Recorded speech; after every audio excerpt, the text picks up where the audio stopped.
Okay. ગઈકાલ સુધી આપણે બેક્ટેરિયા દ્વારા થતા બે રોગોની વાત કરી હતી. પહેલો રોગ હતો ઓલા ટાઇફોઇડ મેરી વાળો ટાઇફોઇડ, અને બીજો રોગ હતો ન્યુમોનિયા.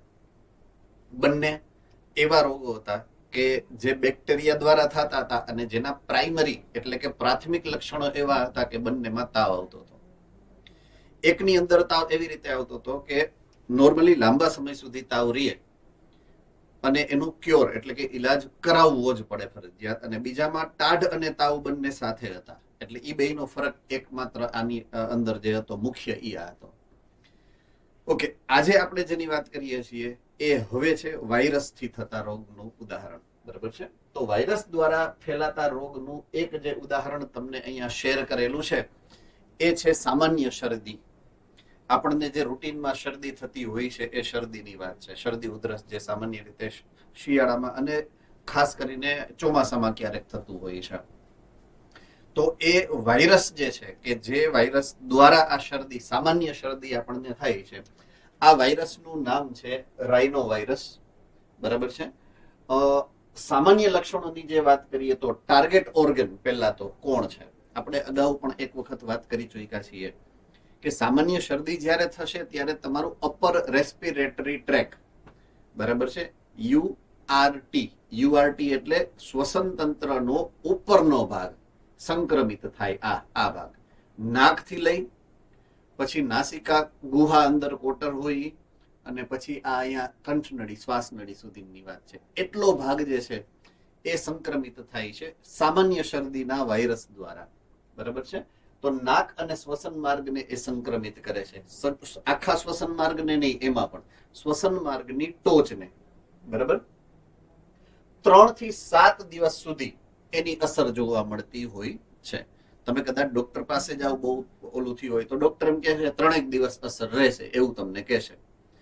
તો તમે જ્યારે ડોક્ટર પાસે ગયા હો ત્યારે ઓલરેડી 2-3 દિવસ થઈ ગયા હોય અને બીજા 3 દિવસ ગણો એટલે લગભગ 7 દિવસ સુધી એની અસર જોવા મળતી હોય છે. એટલે 3 થી લઈ અને 7 દિવસ સુધી સામાન્ય શરદીની અસર તમારા શરીરની અંદર જોવા મળતી હોય છે. ઓકે, ફેફસાને ક્યારેય એ સંક્રમિત કરતા નથી. હવે એક સામાન્ય સિદ્ધાંત મેં તમને સમજાવવાનો પ્રયત્ન કર્યો છે, અથવા તો અત્યારે ફરીથી સમજાવવાની વાત કરું.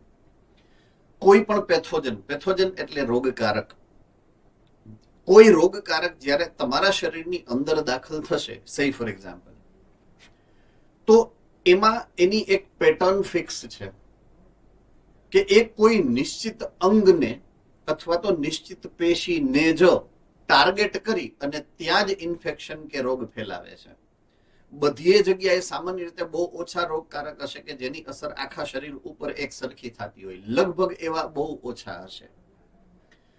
તો એવું શું કામ? કે એના ટાર્ગેટ ઓર્ગન ફિક્સ હોય. દાખલા તરીકે અહીંયા ટાર્ગેટ ઓર્ગનની વાત કરી તો અપર રેસ્પિરેટરી ટ્રેક છે, એટલે કે શ્વસન માર્ગનો ઉપરનો વિસ્તાર છે. તો એનું કારણ તમારે જે લોજિક યાદ રાખવાનું છે એ એવું છે કે કોઈ પણ પ્રકારની આંતરક્રિયા કોઈ પણ બે સજીવ વચ્ચેની, દાખલા તરીકે અહીંયા કોઈ બેક્ટેરિયા છે, બરાબર છે, એની આંતરક્રિયા થશે તમારા કોષની સાથે. તો તમારો કોષ સજીવ છે, જીવંત ઘટક છે. તો સજીવની જ્યારે આંતરક્રિયા થશે પોતાના પર્યાવરણના અન્ય સજીવ કે નિર્જીવ પદાર્થો દ્વારા અથવા તો એની સાથે, ત્યારે આંતરક્રિયા કરવા માટે એમની વચ્ચે કોઈ પણ પ્રકારની કાંઈક આપલે થતી હોય અથવા તો જોડાણ થતું હોય. મિનિમમ જોડાણ તો થવું જ જોઈએ. દાખલા તરીકે હું વાત કરું આ રાઇનો વાયરસની, તો રાઇનો વાયરસ તમારા શરીરના ઉપર આ જે રેસ્પિરેટરી ટ્રેક છે, શ્વસન માર્ગ છે, એના કોષોની અંદર ઘૂસે છે. તો કોષોની અંદર ઘૂસવા માટે એને પહેલા તો કોષની સાથે જોડાણ કરવું પડે અને જોડાણ કરીને પછી અંદર ઘૂસવું પડે. એ આપણને ખબર છે. કોષરસ પટલની લાક્ષણિક બંધારણીય રચના આપણે જાણીએ છીએ કે કોઈ પણ અણુને જ્યારે અંદર આવવું છે તો સામાન્ય રીતે કાં તો કોષની સપાટી ઉપર, કોષરસ પટલની સપાટી ઉપર રહેલા વાહક અણુ દ્વારા એ અંદર આવી શકે. આયન માર્ગ હોઈ શકે, આયન પંપ હોઈ શકે, એના વડે જ એ અંદર આવી શકે, એવું આપણે અર્લિયર આગળના ધોરણોમાં ભણી ગયા છીએ. તો એ જે જોડાણની પ્રક્રિયા છે, આયન માર્ગ હશે કે આયન પંપ હશે, એની ઉપર એક વિશિષ્ટ પ્રકારનો એક પ્રોટીન આવેલું છે.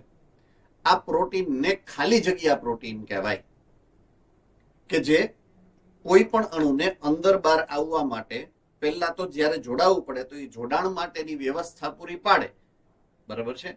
એવો એક અણુ આયન માર્ગ કે આયન પંપની ઉપર આવેલો હોય તો એની હારે જોડાણ કરશે તો જ એ અણુ અંદર કે બહાર જઈ શકે.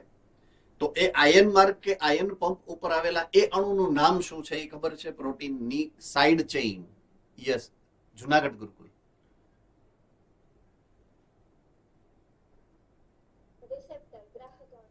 યસ, રિસેપ્ટર અથવા તો ગ્રાહી અણુ.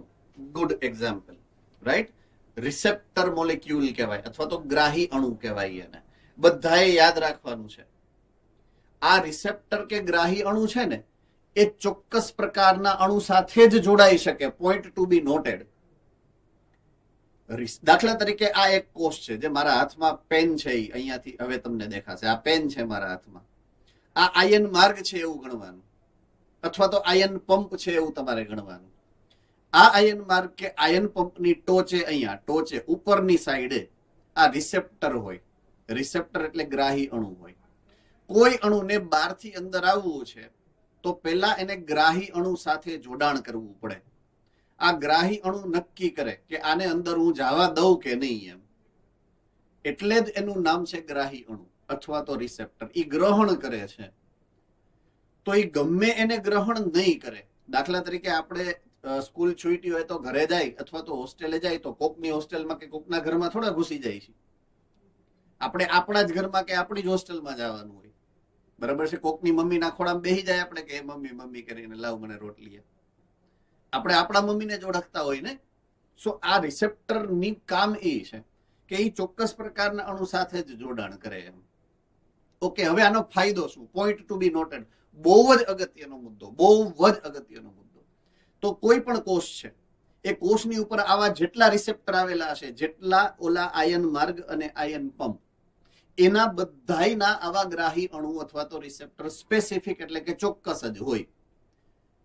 તો એ કઈ રીતે નક્કી થાય કે આમાં કોને અંદર આવવા દેવાનું ને કોને બહાર કાઢવાનું વગેરે વગેરે? તો કે કોષની અંદર ચાલતી ચયાપચયની ક્રિયાઓ દ્વારા એ નિશ્ચિત થાય.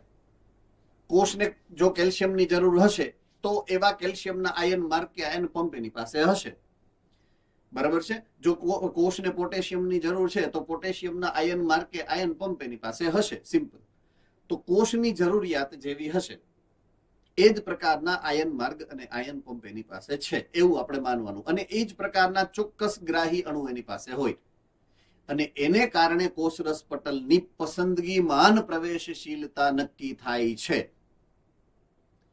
કોષ રસ પટલનો જે પસંદગીમાન પ્રવેશશીલતાનો ગુણધર્મ છે એ મેં જે સમજાયો કોન્સેપ્ટ એને આધારે નક્કી થાય છે, બરાબર છે. કે આયન માર્ગ અને આયન પંપ ઉપરના રિસેપ્ટર જે છે એ ચોક્કસ છે અને ચોક્કસ પ્રકારના અણુઓને જ અંદર, એટલે બીજો ગમે એ અણુ અંદર આવી શકતો નથી.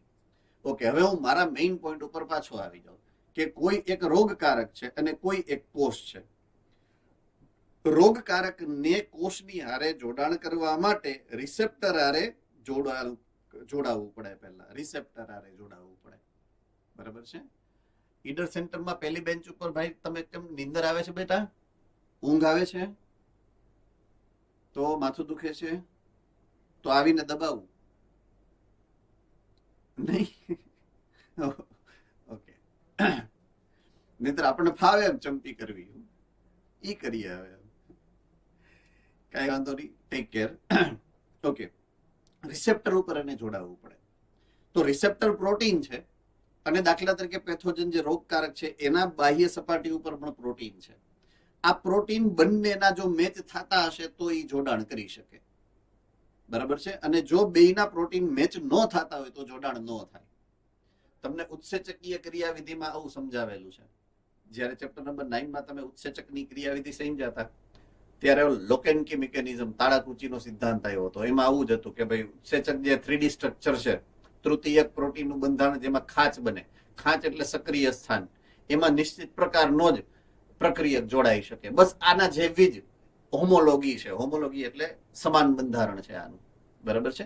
એટલે નિશ્ચિત પ્રકારના પ્રોટીન હોય ને તો જોડાઈ શકે. એટલે કોઈ પણ પ્રકારનો જ્યારે સૂક્ષ્મજીવ તમારા શરીરમાં જાય તો એ તમારા શરીરમાં ઇન્ફેક્શન ફેલાવે કે ન ફેલાવે એનો આધાર કોની ઉપર હોય?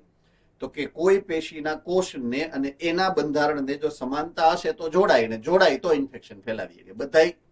બધા એટલે બધાય કોષો, એક કોષીય કોષો ઇન્ફેક્શન ફેલાવતા નથી. એની પાછળનું કારણ શું? તમારા કોષ ને એના કોષ વચ્ચે કોઈ મેચિંગ નથી, એટલે એ તમારા શરીરમાં પ્રવેશ કરી શકે નહીં. શરીરમાં પ્રવેશ કરે તો કોષમાં પ્રવેશ ન કરી શકે, હોરો નીકળી જાય બહાર, એટલે ઇન્ફેક્શન ન ફેલાવી શકે ટૂંકમાં. બરાબર છે? એટલે જે ઇન્ફેક્શન ફેલાવતા હોય એની વચ્ચે જે તમારા શરીરના કોષ અને એના કોષોની વચ્ચે જે આંતરક્રિયા થાય છે એ પ્રોટીન આંતરક્રિયા છે. આઈ રિપીટ, બંનેના પ્રોટીનની આંતરક્રિયા છે. બરાબર છે? એટલે આ સામાન્ય સિદ્ધાંતો જે છે તમારે યાદ રાખવા. થોડાક પડે એટલે હું થોડુંક ડિટેલમાં એને એક્સપ્લેન કરવાની ટ્રાય કરું છું. બરાબર છે? તો સામાન્ય શરદીના જીવાણુનું નામ છે રિનોવાયરસ. અહીંયા જીવાણુ શબ્દ એકચ્યુઅલી લખવો ન જોઈએ, વિષાણુ આવે. બરાબર? જીવાણુ બેક્ટેરિયા માટેનો શબ્દ છે અને વિષાણુ વાયરસ માટેનો શબ્દ છે, એટલે એને કરેક્ટ કરજો તમારી પાસે જ્યારે નોટ આવે ત્યારે. બરાબર છે? રિનોવાયરસ અહીંયા જે લખેલો છે એ પ્રમાણે એકચ્યુઅલમાં પ્રોનાઉન્સિએશન એનું થશે રાઇનોવાયરસ. બરાબર છે? ફેલાવો કઈ રીતના થાય? તો કે જે ઇન્ફેક્ટેડ વ્યક્તિ છે, જેને ચેપ લાગેલો છે, એ જ્યારે ઉધરસ ખાશે, છીંક ખાશે અથવા તો એના શ્વાસોશ્વાસને કારણે નીકળતા બિંદુકો દ્વારા સ્વસ્થ વ્યક્તિઓને એ લાગે છે. આ ઉપરાંત પેન, પુસ્તક, પ્યાલા, પછી દરવાજાના હેન્ડલ છે, કોમ્પ્યુટર કી ને આ બોર્ડ, માઉસ, એ બધો જે ઇન્ફેક્ટેડ પર્સને યુઝ કર્યો હોય અને પછી સામાન્ય વ્યક્તિ યુઝ કરે એટલે એકમાંથી બીજામાં સ્પર્શ થઈ અને પાછા ફેલાઈ થવાની શક્યતા હોય છે. સામાન્ય લક્ષણોની વાત કરીએ તો નાક બંધ થઈ જાય, નાક જામી જાય. બરાબર છે? શ્વાસ લેવામાં તકલીફ પડે. બીજું, નાકમાંથી સતત સ્ત્રાવ થાય. હવે શેનો સ્ત્રાવ થાય તો સમજાવવું નહીં પડે ને મારે, આપણને ખબર જ નાકમાંથી શેનો સ્ત્રાવ થાય.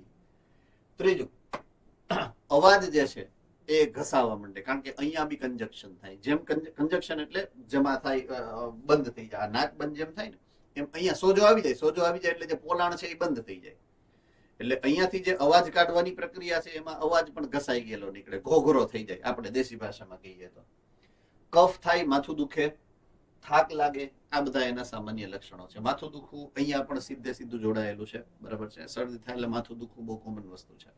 શું કામ? કારણ કે અહીંયા જે અપર રેસ્પિરેટરી ટ્રેક છે એ તમારી એનર્જી ખાઈ જાય છે. એનર્જી ખાઈ જાય એટલે અહીંયા એનર્જી ના મળે, એટલે માથું દુખવું એક સામાન્ય લક્ષણ અહીંયા પણ બનશે. બરાબર છે? ઓકે.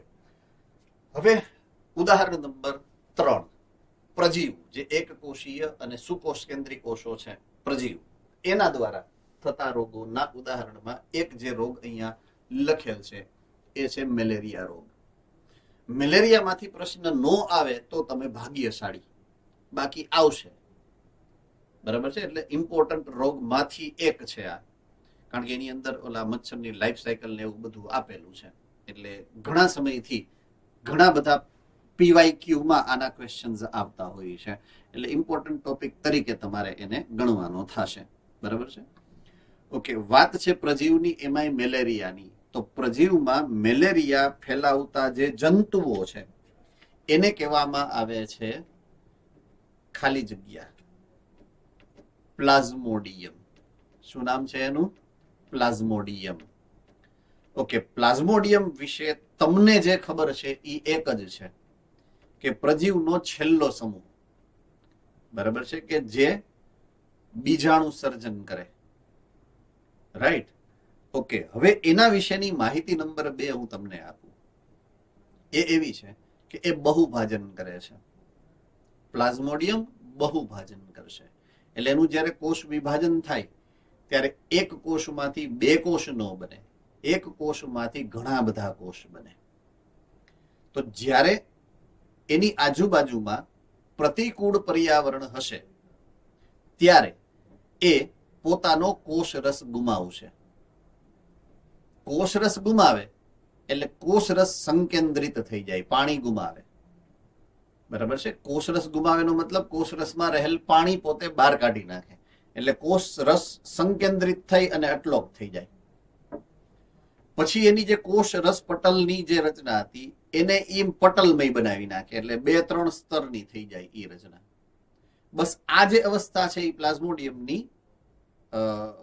જેને કહેવાય ને કે બીજાણુ અવસ્થા, તો એ બીજાણુ અવસ્થામાં આ રીતે રૂપાંતરિત થાય પ્રતિકૂળ પર્યાવરણ હોય ત્યારે. ફરીથી જ્યારે એને પૂરતું પાણી મળે છે, પૂરતું પોષક દ્રવ્ય મળે છે, ત્યારે એ આજુબાજુમાંથી ફરીથી પાણી મેળવી અને ફરી પાછો ફૂલાઈ જાય, એટલે જેવો હતો એવો. એ જ્યારે ફરીથી પાછો ફૂલાતો હોય ને ત્યારે એના કોષ રસની અંદર રહેલ જે કોષ કેન્દ્ર છે એ કોષ કેન્દ્ર બહુગુણિત થાય અને બહુભાજન પામે. બરાબર છે? ઓલું કોષ રસ પટલ જે સંકોચાઈ ગયું હતું અને એના કેટલાય બધા આમાં ફડફડિયા બનાવી નાખ્યા હતા આપણે, એને કારણે બચાડું નબળું પડી ગયું હોય. બરાબર છે? કેવું થઈ જાય? નબળું પડી ગયું હોય. એટલે જ્યારે પાછું ફૂલાય ને એ સમયે એ તૂટી જવાનું છે, એ ફિક્સ છે. એટલે ધીમે ધીમે જ્યારે ફેલાતું હોય ને ત્યારે અંદરનો કોષ કેન્દ્રની બહુભાજનની ક્રિયાવિધિ શરૂ થઈ જાય. કોષ જ્યારે બહુભાજન પામે તો દરેક કોષ કેન્દ્ર જે નવું બન્યું છે એ કોષ કેન્દ્રની ફરતે નવું કોષ રસ પટલ બની જાય. એટલે એકમાંથી જ્યારે કોષ રસ પટલ તૂટે ને ત્યારે એકમાંથી કેટલાય બધા કોષો બહાર નીકળે. આવી એની લાક્ષણિક પ્રણાલી છે બહુભાજનથી પ્રજનન કરવાની. બરાબર છે? તો એ કેન્દ્રમાં રાખીને આપણે હવે આગળ વધશું આખી પ્રક્રિયાને સમજવા માટે. તો સૌથી પહેલી વાત કરીએ કે જ્યારે મેલેરિયાની વાત કરશું તો મેલેરિયાના જે જંતુ છે, મેલેરિયાના જંતુ અથવા તો પ્રજીવ છે કે જેના દ્વારા એ ફેલાય છે, તો રોગકારક જે અહીંયા પણ જીવાણુ લખેલું છે, રોગકારક જ આવે, જીવાણુ નહીં. અહીંયા જીવાણુ નથી, પ્રજીવ છે. પ્લાઝ્મોડિયમ નામનું નાનું પ્રજીવ છે. પ્લાઝ્મોડિયમની 3 પ્રકારની જાતિ છે કે જે મેલેરિયા ફેલાવી શકે. મેલેરિયાના અલગ અલગ 3 સ્વરૂપ છે. આ 3 જાતિઓને આધારે તો એક જાતિનું નામ છે પ્લાઝ્મોડિયમ વાઇવેક્સ, એકનું નામ છે પ્લાઝ્મોડિયમ મેલેરી અને એકનું નામ છે પ્લાઝ્મોડિયમ ફાલ્સીપેરમ. આમાંનું ફાલ્સીપેરમ એવી છે કે જે ઝેરી અસર કરે છે. બરાબર? એટલે એને કહેવામાં આવે છે ઝેરી મલેરિયા. બાકીના બંને સામાન્ય મેલેરિયા છે. વાઇવેક્સ જે છે એ મોટા ભાગે થતું હોય છે આફ્રિકન કન્ટ્રીઝની અંદર. પ્લાઝ્મોડિયમ મેલેરી છે એ સામાન્ય રીતે આફ્રિકા અને એશિયા બેયમાં જોવા મળે અને ફાલ્સીપેરમ બધે જોવા મળે, પણ મોટા ભાગે આફ્રિકામાં જ જોવા મળે. પછી ત્યાંથી બધે ફેલાણું છે એવું નથી કે યુરોપમાં નો જોવા મળે ને ચાઇનામાં નો જોવા મળે, પણ મૂળ ઓરિજિન આ રીતનું છે. પણ એ તમને પૂછવાનું નથી, જસ્ટ આમાં આપ્યું છે એટલે હું તમને માહિતી સમજાવું છું. બરાબર છે? તો વિવિધ પ્રકારના મેલેરિયા માટે આ 3 અલગ અલગ જાતિઓ જવાબદાર છે. એમાંથી તમને જે આપેલી છે એ ઓલા ઝેરી મલેરિયાનું ઉદાહરણ આપેલું છે. બરાબર છે? આમાંથી પ્લાઝ્મોડિયમ ફાલ્સીપેરમ દ્વારા, આ મેં કીધું એ ફાલ્સીપેરમ છેલ્લું, થતો મેલેરિયા સૌથી ગંભીર છે, ઝેરી છે અને ઘાતક પણ હોઈ શકે છે ક્યારેક. કારણ કે એની જો ટાઈમે સારવાર નહીં થાય તો એ ઘાતક અસર કરે છે. તો એ શું કામ કરે છે, કઈ રીતે કરે છે, એની આખી લાઈફ સાયકલ અહીંયા તમને આપેલી છે ઉદાહરણની અંદર. ઓકે, એનો ફેલાવો કઈ રીતના થાય તો કે એનોફિલિસ માદા મચ્છર મનુષ્યના કરડે તેમાં આ જે માદા મચ્છર છે એ મનુષ્યને કરડે અને માદા મચ્છર એનું વાહક છે અને એને ફેલાવશે. બરાબર છે? હવે અહીંયા પ્રશ્ન એવો આવે કે નર મચ્છર શું કામ નહીં એમ. તો આની પહેલા એનોફિલિસ મચ્છરની વાત આવી હતી પરોપજીવન સમયે. ત્યારે એક વાક્ય આવ્યું હતું અને સ્પેશિયલી એના ઉદાહરણમાં ટાંકેલું હતું કે તમે મેલેરિયાના જંતુ ફેલાવતા માદા મચ્છરને પરોપજીવી તરીકે ગણી શકતા નથી. એનું કારણ શું છે, કોને યાદ છે? એક મોડાસા સેન્ટર.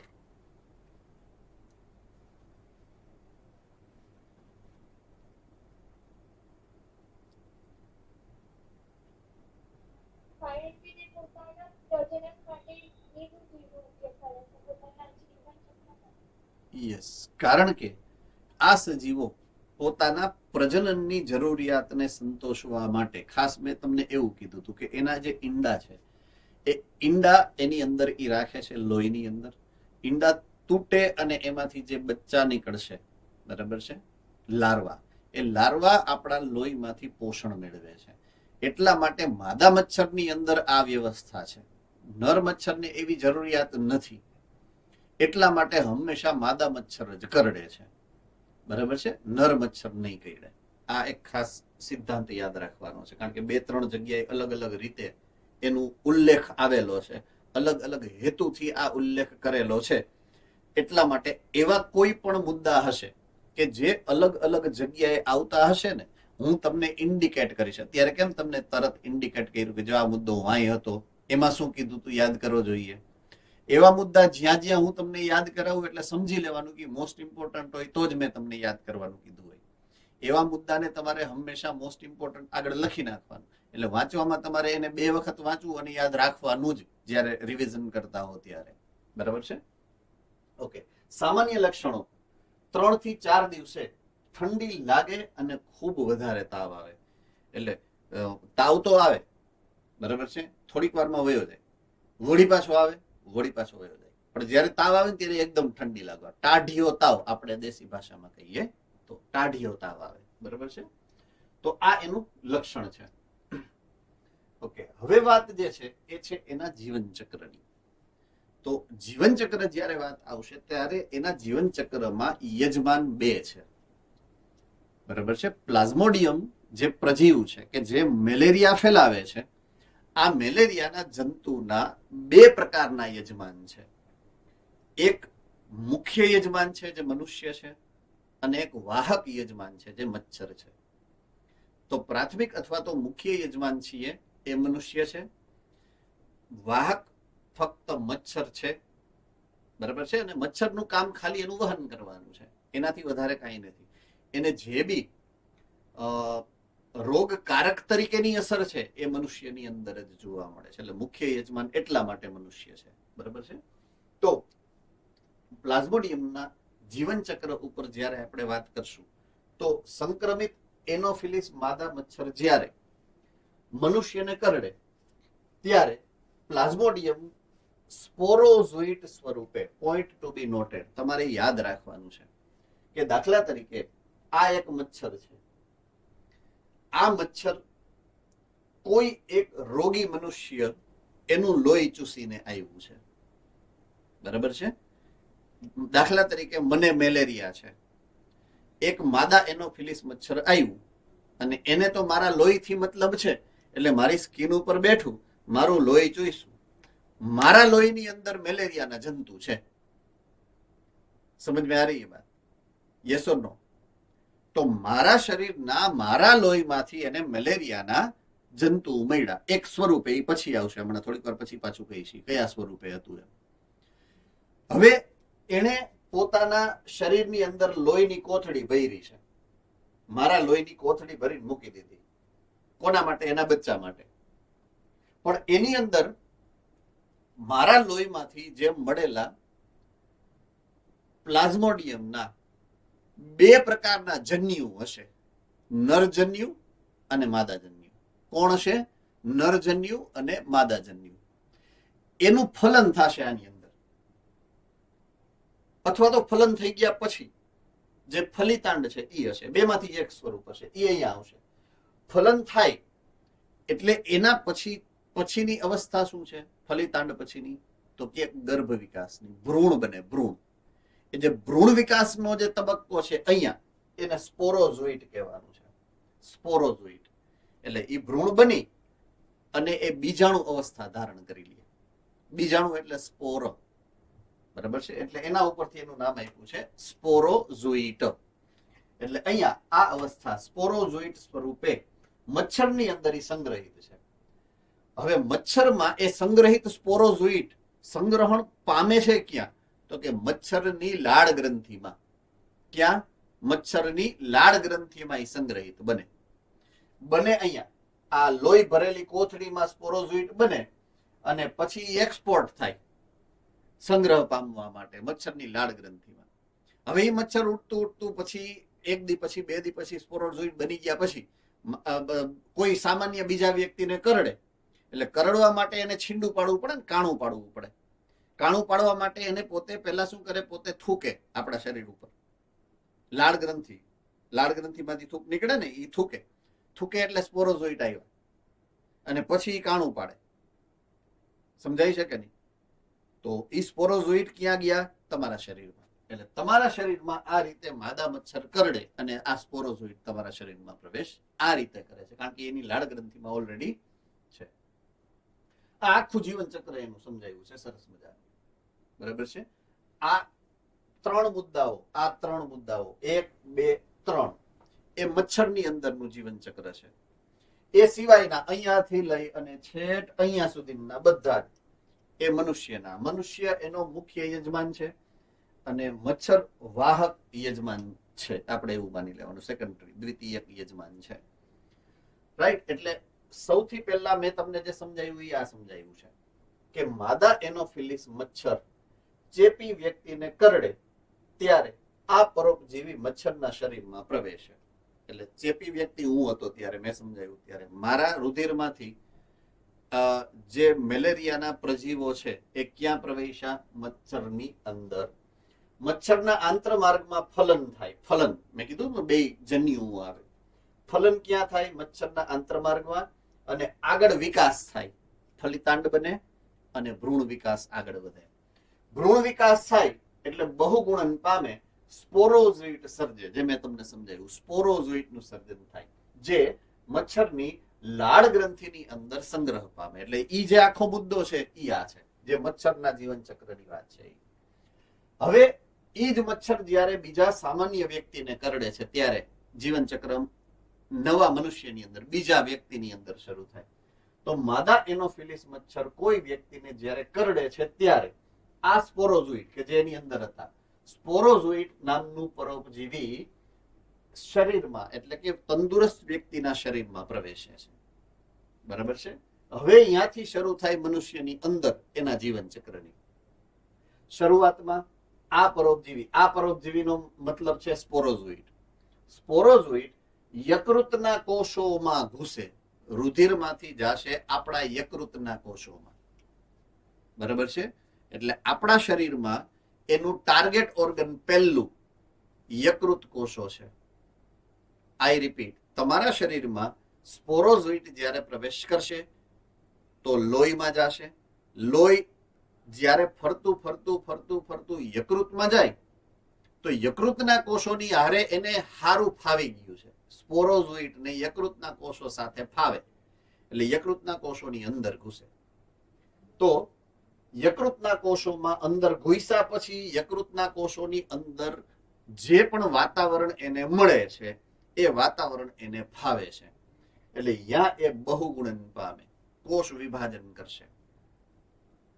બહુગુણન જે કરે છે એ સમભાજન કરશે. સમભાજન અથવા તો બહુભાજન, કે જે અલિંગી કોષની જ્યારે વાત કરીએ, અલિંગી પ્રજનન, જ્યારે જન્યુ નથી બનતા, અર્ધીકરણ ન થાય, કોષ વિભાજનની એ પદ્ધતિને અલિંગી પ્રજનન કહેવાય.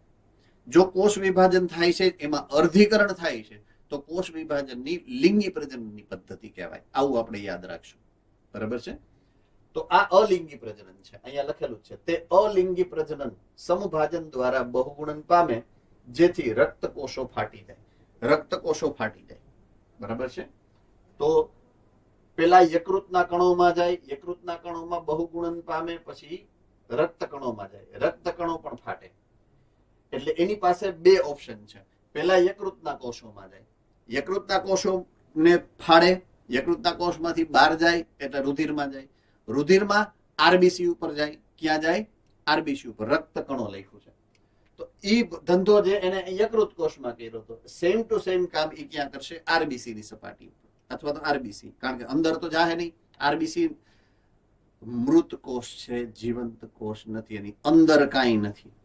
એટલે એની ઉપર, આરબીસી ની ઉપર આ ધંધો કરશે, અંદર નહીં. તો અલિંગી પ્રજનન દ્વારા બહુગુણન પામે અને રક્તકણો એને કારણે પણ ફાટી જશે. રક્તકણોના ફાટવાથી એક વિષ પદાર્થ હિમોઝોઇન મુક્ત થશે. હવે આ હિમોઝોઇન આવ્યું ક્યાંથી? સૌથી પહેલી વાત, હિમોગ્લોબિન શબ્દ સાંભળ્યો છે આપણે, હિમોઝોઇન શબ્દ પહેલી વાર આવ્યો. તો હિમોગ્લોબિન ક્યાં હોય? રક્તકણની સપાટી ઉપર. હવે ઈ કોષ જીવંત તો છે નહીં. બરાબર છે. જીવંત હોત તો ગ્લુકોઝનું દહન કરી અને ઉર્જા આપી શકત. એ કોષ મૃત કોષ છે, આરબીસી. પણ છતાં આ સ્પોરોઝોઇટને બહુગુણન પામવા માટે દ્રવ્ય ઉર્જા બેયની જરૂરિયાત છે. તો આરબીસી ની સપાટી ઉપર રહેલા હિમોગ્લોબિનનો ઉપયોગ કરે. સ્પોરોઝોઇટ એટલે હિમોગ્લોબિનને ચયાપચયમાં વાપરે, રસાયણ સંશ્લેષી પોષણ મેળવે. રસાયણ સંશ્લેષી એક પ્રકારના કાર્બનિક દ્રવ્યનું વિઘટન કરી અને અન્ય પ્રકારના કાર્બનિક કે અકાર્બનિક દ્રવ્યમાં રૂપાંતરિત કરી અને ઉર્જા મેળવે પોતે. તો એ રસાયણ તરીકે, સબસ્ટ્રેટ તરીકે, પ્રક્રિયક તરીકે કોને વાપરશે? તો કે હિમોગ્લોબિનને. તો હિમોગ્લોબિન જ્યારે આ સ્પોરોઝોઇટ નામના પરોપજીવી એના ચયાપચયમાં પ્રવેશ કરી અને બહાર નીકળે ત્યારે નિપજ તરીકે એક ઝેરી પદાર્થ બને. ઝેરી પદાર્થ. એ ઝેરી પદાર્થનું નામ આ છે હિમોઝુઇન. હિમોગ્લોબિન માંથી બને છે ઝેર, એટલે હિમોઝુઇન એવો શબ્દ એના માટે વાપરવામાં આવે છે. તો આરબીસી અથવા તો રક્તકોષની સપાટી ઉપર સ્પોરોઝોઇટના બહુગુણનને કારણે આ હિમોગ્લોબિનના વિઘટન દ્વારા ચયાપચયની અંદર એની રાસાયણિક પ્રક્રિયાઓ દ્વારા સામાન્ય દ્રવ્યમાંથી વિષ દ્રવ્યમાં રૂપાંતરિત થઈ જાય, ઝેરી બની જાય છે. તો રક્તકણના ફાટવાથી એક વિષ પદાર્થ હિમોઝોઇન મુક્ત થાય, જેને અનુસરીને તમને 3-4 દિવસે ઠંડી સાથે તાવ આવે છે. તો એ જે એનું મૂળ લક્ષણ છે, મેલેરિયાનું જે મૂળ લક્ષણ છે, ઠંડી સાથે તાવ, એનું કારણ આ હિમોઝોઇન છે. હિમોઝોઇન શું કામ બને છે? હિમોગ્લોબિનના વિઘટનથી બને છે. હિમોગ્લોબિનનું શું કામ વિઘટન થાય? સ્પોરોઝોઇટ જ્યારે આરબીસીની સપાટી ઉપર પરોપજીવન ગાળે તો એ હિમોગ્લોબિનનું વિઘટન કરે છે. એ આરબીસી ઉપર શું કામ જાય છે? કારણ કે યકૃત કોષોમાંથી એ પછી રૂપાંતરિત થઈ અને આરબીસી ઉપર જાય. યકૃત કોષમાં ક્યાંથી આવે છે? રુધિરમાંથી આવે છે. રુધિરમાં ક્યાંથી આવ્યું? મચ્છરમાંથી આવ્યું. તો આખી જીવન ચક્રની પ્રણાલી આવી છે. બરાબર છે? તો ફાઇનલી આ હિમોઝોઇન જે છે એ આ વિષ દ્રવ્ય જે છે એ ઉત્પન્ન કરશે. ઓકે, મીનવાઇલ આ જ્યારે થતું હોય, આરબીસી ની સપાટી ઉપર હિમોગ્લોબિનના સબસ્ટ્રેટ તરીકે અથવા તો પ્રક્રિયક તરીકે જ્યારે એ વાપરી અને ચયાપચય કરશે, એ દરમિયાન આરબીસી ની સપાટી ઉપર જ્યારે એ બહુગુણન કરશે, બીજી વાર આફ્ટર હિમોઝોઇન પ્રોડક્શન, હિમોઝોઇનનું નિર્માણ થવાની શરૂઆત થાય પછી પાછું એ બહુગુણન કરે. એ જ્યારે બહુગુણન કરે ને ત્યારે એ કોષ વિભાજન કરશે ને એ અર્ધીકરણ પ્રકારનું કરશે. તો આરબીસીમાં એ લિંગી પ્રજનન અથવા તો અર્ધીકરણ દ્વારા બહુગુણન પામી અને જન્યુઓનું સર્જન કરે. જન્યુ એટલે ગેમેટા, એટલે એના ઉપરથી નામ આવ્યું છે ગેમેટોસાઇટ બનાવશે. શું બનાવશે? ગેમેટોસાઇટ. તો આ ગેમેટોસાઇટ, ગેમેટ એટલે જન્યુ એવું યાદ રાખવાનું, એટલે એના ઉપરથી તમને ખબર પડી જશે. તો અહીંયા અર્ધીકરણ થાય કોષ વિભાજનમાં, એટલે એ લિંગી પ્રજનનની પ્રક્રિયા થાય. લિંગી પ્રજનન એટલે કે અર્ધીકરણ દ્વારા એ જ્યારે બહુગુણન પામે ત્યારે ગેમેટોસાઇટ બનાવે અને આ ગેમેટોસાઇટ આપણા રુધિરમાં ફરે છે. હવે મચ્છર આવ્યું, માદા મચ્છર, એને તમારું લોહી પીધું તો લોહીમાં કોણ છે? ગેમેટોસાઇટ. કોણ છે? ગેમેટોસાઇટ. આ ગેમેટોસાઇટ વાળો જે રુધિર છે એ મચ્છરની અંદર જાય અને આગળની પ્રક્રિયા આપણને ખબર જ છે બધી. બરાબર છે? એટલે આપણા રુધિરની અંદર ગેમેટોસાઇટ એટલે કે જન્યુઓ બનતા હોય છે આ પ્રક્રિયા દ્વારા. તો આ જીવન ચક્ર એક મચ્છર અન્ય કોઈ વ્યક્તિમાં જાય, બીજું મચ્છર બીજી વ્યક્તિમાં જાય, ત્રીજું મચ્છર ત્રીજી વ્યક્તિમાં જાય અને આમ ઈ ફેલાતું જાય. તો આ જે જીવન ચક્ર છે આપણા માટે ખૂબ જ અગત્યનું બને છે. યાદ રાખવું, સમજવું અને ખાસ કોઈ પણ 3 પરીક્ષામાંથી એક પરીક્ષામાં હશે જ એવું માની લેવાનું આપણે, કાં તો નીટમાં, કાં તો ગુજકેટમાં અને કાં તો બોર્ડની એક્ઝામમાં. બહુ ઇમ્પોર્ટન્ટ છે અને તમારે ફરજિયાત સમજી અને યાદ રાખવાનું રહેશે. હે ને? ઓકે. પ્રજીવ દ્વારા ફેલાતો રોગ નંબર 2. તો રોગ નંબર 2 નું નામ છે અમીબા દ્વારા ફેલાય એટલે અમીબાયોસિસ એવું નામ છે. અમીબાયોસિસ, અમીબાયોસિસ. બીજું નામ છે અમીબા દ્વારા થતો મરડો એટલે કે અમીબીય મરડો. હવે મરડા ઉપરથી જ ખબર પડે કે પેટની તકલીફ છે. બરાબર છે? હવે સામાન્ય રીતે શું થાય કે 2 પ્રકારની સંબંધિત સમસ્યાઓ હોય પેટની. કાં તો કોન્સ્ટિપેશન એટલે કે કબજિયાત અને એનાથી ઊંધું મરડો, અતિસાર એટલે કે ઝાડા જેવી પરિસ્થિતિ. તો અહીંયા મરડાની અસર જોવા મળે, ઝાડા જેવી અસર જોવા મળે છે. બરાબર છે? ઓકે, રોગકારક જીવાણુ નામ ઉપરથી ખબર જ છે, અમીબા. બરાબર છે. અમીબા દ્વારા આ રોગ ફેલાય છે. એ અમીબીય મરડો છે. તો મનુષ્યના મોટા આંતરડામાં રહેતા પરોપજીવી પ્રજીવ જેનું નામ છે એન્ટામીબા હિસ્ટોલાઇટિકા, આ એની જાતિનું નામ છે. બરાબર છે. નામ શું છે? એન્ટામીબા હિસ્ટોલાઇટિકા. ઓકે, એન્ટામીબા શું કામ નામ છે એનું, અમીબા શું કામ નહીં? એન્ટેરોન એટલે આપણું પાચન તંત્ર. પાચન તંત્ર માટે શબ્દ છે એન્ટેરોન. ઇંગ્લિશ ટેકનિકલ શબ્દ છે. એન્ટેરોન ની અંદર છે એટલે એન્ટો. બરાબર છે. એન્ટા શબ્દ અહીંયાથી આવ્યો એટલે એન્ટામીબા એટલા માટે કહેવામાં આવે છે કારણ કે પાચન માર્ગ ની અંદર રહી અને સહજીવી સંબંધ ગાળે છે. તો જ્યારે મોટા પ્રમાણમાં થઈ જાય એની સંખ્યા તો એ પરોપજીવી બની જાય સહજીવીમાંથી. જેમ ઓલા આપણે કરમિયાની વાત કરી હતી. કરમિયા અત્યારે આપણા બધાના પેટમાં બેઠા જ છે, પણ અત્યારે એ સહજીવી છે, પરોપજીવી નથી. જો એની સંખ્યા વધી જાય તો એ સહજીવીમાંથી પરોપજીવી બની જશે. બરાબર છે. એટલે એ ખાસ આંતર સંબંધ એક યાદ રાખવા. ફેલાવો. ઘરમાખીઓ આ રોગના યાંત્રિક વાહકો છે. જેમાં મચ્છર હતું. બરાબર છે. આમાં કોણ છે? ઘર માખી. આપણી સામાન્ય જે માખીઓ જોવા મળતી હોય ઘરની અંદર, એ જે ચેપગ્રસ્તના મળમાંથી પરોપજીવીનો ખોરાક તેમજ અન્ય નિપજ સુધી વહન કરી અને ખોરાકને પ્રદૂષિત કરે. બરાબર છે. એટલે ખુલ્લામાં જે શૌચ થતું હોય અથવા તો ગટરની અંદર જે વાહિત મળ હશે, માખી એની ઉપર બેસે એટલે માખીના શરીરમાં એ જંતુ, દાખલા તરીકે કોઈ ચેપી, જેને ચેપ ઓલરેડી છે, જેને મરડો છે, તો મરડો એ અતિસાર એટલે કે ઝાડાની પરિસ્થિતિ છે, તો એના જંતુઓ પેટમાં જ હોય. અહીંયા લખેલું જ છે પેટમાં હોય એટલે ડેફિનેટલી એના ઝાડામાં એના મળમાં એ હશે જ. હવે એ જ્યાં વહન પામીને ગયું એ જગ્યાએ આ માખી બેઠી એટલે માખીના શરીર સાથે જંતુ ચોઈટા, આ અમીબા ચોઈટા, એન્ટામીબા. માખી લઈ ઉડતી ઉડતી તમે જે કેક ખાવ છો એ કેક ઉપર બેઠી અને કેક ને પવિત્ર કરી અને આપણે હેપી બર્થડે કહીને મોઢામાં નાખી. એટલે એક ના કઈ જગ્યાએથી નીકળેલું બીજાએ લઈ અને કઈ જગ્યાએ નાખ્યું એ આપણે સમજી શકીએ આમાંથી. બરાબર છે. તો આ રીતે આ જે એન્ટામીબા છે એનો ફેલાવો માખી દ્વારા મળ જે જગ્યાએ હતું ત્યાંથી લઈ અને ખોરાક સુધી કે પાણી સુધી થાય અને તંદુરસ્ત વ્યક્તિના પેટની અંદર ઈ જાય. આ રીતે મળ દ્વારા દૂષિત થયેલા પીવાના પાણીને કે ખોરાકને આ ચેપ કે ફેલાવાનું મુખ્ય સ્ત્રોત તમે ગણી શકો છો. મુખ્ય લક્ષણોની વાત કરીએ, સામાન્ય લક્ષણોની વાત કરીએ. કબજિયાત થાય, કારણ કે જેટલું છે એટલું નીકળી જાય, પછી શું કાઢવાનું, પૂરું થઈ ગયું. છેલ્લે કબજિયાત થાય. ઉદરમાં પેટમાં દુખે, ખેંચાણ એટલે આપણે કઈ જેને કહેવાય ને કે અંદર વીટ આવે, વીટ. બરાબર છે. મળમાં અતિશ્લેષ્મ અને રુધિરની ગાંઠ પણ જોવા મળે. અતિશ્લેષ્મ એટલે ચીકણો પદાર્થનો સ્ત્રાવ ઘણો બધો થાય. બરાબર. તો આ એના સામાન્ય લક્ષણ છે.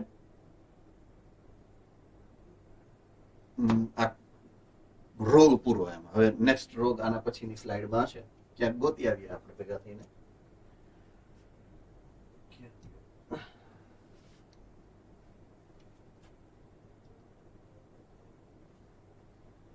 હેલો સર, બ્લડ આવે.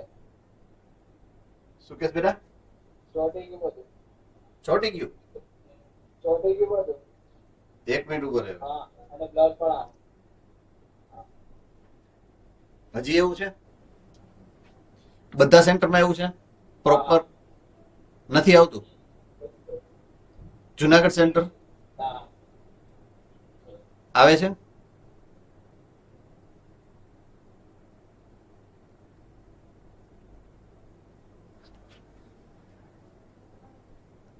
આવે છે હવે? ઓકે, તો હવે હું કન્ટિન્યુ કરી શકું છું.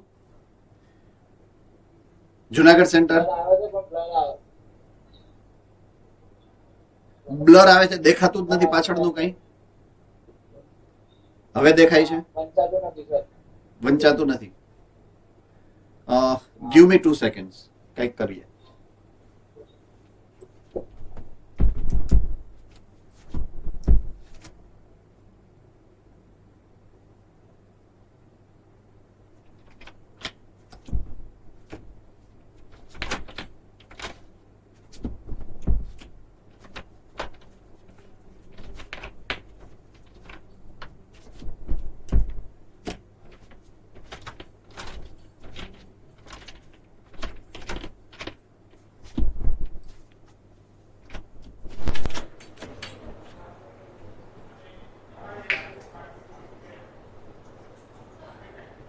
ઓ ભાઈ, રાજભાઈ, 2 મિનિટ, ટેકનિશિયન આવે છે. બ્લર દેખાય છે એવું છે. બ્લર ઇન્ટરનેટ કનેક્ટિવિટીનો પ્રોબ્લેમ છે. રિસ્ટાર્ટ કરી નાખો. બ્લર શું થયું? રીસ્ટાર્ટ કરીએ છીએ, 2 મિનિટ રાહ જોજો, કોઈ જતા નહીં. બ્લર દેખાય છે. એમ નહીં, રિસ્ટાર્ટ નો ઓલું હા બેટા,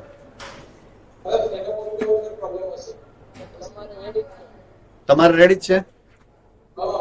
ઓકે, હું એક પછી એક સેન્ટર ને પૂછું છું. જુનાગઢ સેન્ટર જુઓ જોઈએ, પરફેક્ટ છે, તમને બધું સમજાય છે, બધું દેખાય છે પ્રોપરલી? ઓકે, ઈડર સેન્ટર તમને બધું પ્રોપરલી દેખાય, સમજાય છે? ઓકે, મોડાસા સેન્ટર બધું દેખાય છે પ્રોપરલી? ભુજ સેન્ટર બધું દેખાય, સમજાય? Okay, good. પોરબંદર સેન્ટર દેખાય, સમજાય? Okay. Baroda Bhayli centre, all right. Amreli, all right. Okay, Gurukul Rajkot, ઠીક છે, ચાલો. અમદાવાદ અત્યારે થઈ ગયું એવું છે? પ્રોબ્લેમ કયા સેન્ટરમાં હતો? મોડાસા. ઓકે, સુનિલ સર ને વાત કરો તો તમારે ત્યાં નેટનો ઇશ્યુ. ઠીક છે. સુનિલ સરને જરાક રિમાઇન્ડર આપજો, કદાચ નેટનો ઇશ્યુ ત્યાં હશે, કદાચ. અહીંયા બીજા સેન્ટરમાં કદાચ પ્રોબ્લેમ નહીં હોય. ફાઇન, ઓકે, ઠીક છે, ચાલો. ફાઇન, નેક્સ્ટ પોઈન્ટ ઉપર જઈએ. સૌથી પહેલા આપણે બેક્ટેરિયાના રોગની વાત કરી હતી, પછી આપણે વાયરસના રોગની વાત કરી છે, પછી આપણે અમીબા પ્રજીવના રોગની વાત કરી છે, અમીબા અને પ્લાઝ્મોડિયમ બે. અને હવે વાત છે એ કૃમિ દ્વારા થતા રોગની છે. બરાબર છે? મેં જે કૃમિની વાત તમને 2-3 વાર સમજાવી છે વારે વારે, એ કૃમિ આ છે, જેને કહેવાય વલય કૃમિ, એસ્કેરિસ. બરાબર છે? અને એસ્કેરિસ દ્વારા થાય છે, એટલે આ રોગનું નામ છે એસ્કેરિયાસિસ.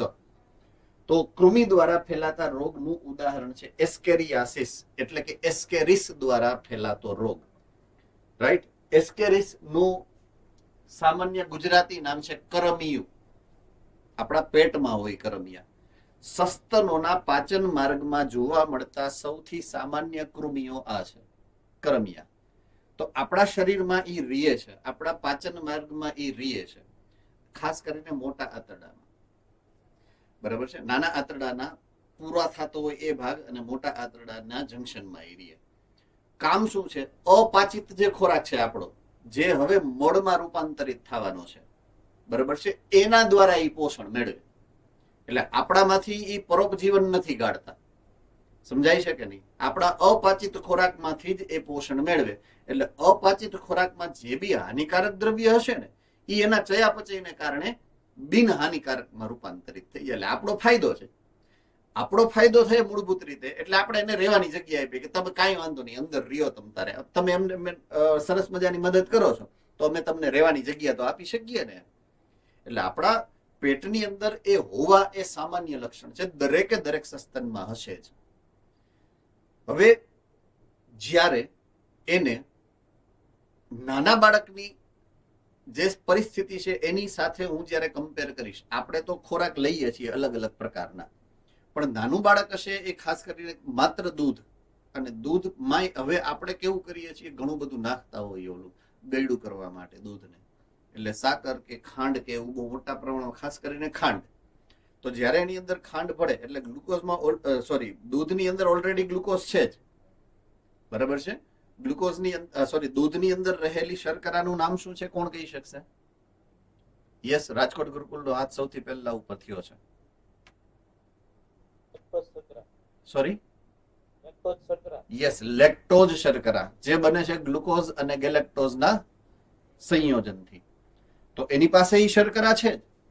લેક્ટોઝનું જે બંધારણ છે એને જ્યારે તોડો એટલે ગ્લુકોઝ અને ગેલેક્ટોઝ છૂટો પડે. ગેલેક્ટોઝને પાછો એ રૂપાંતરિત કરીને ગ્લુકોઝ બનાવીને ગ્લુકોઝના 2 અણુ બનાવી શકે. બરાબર છે.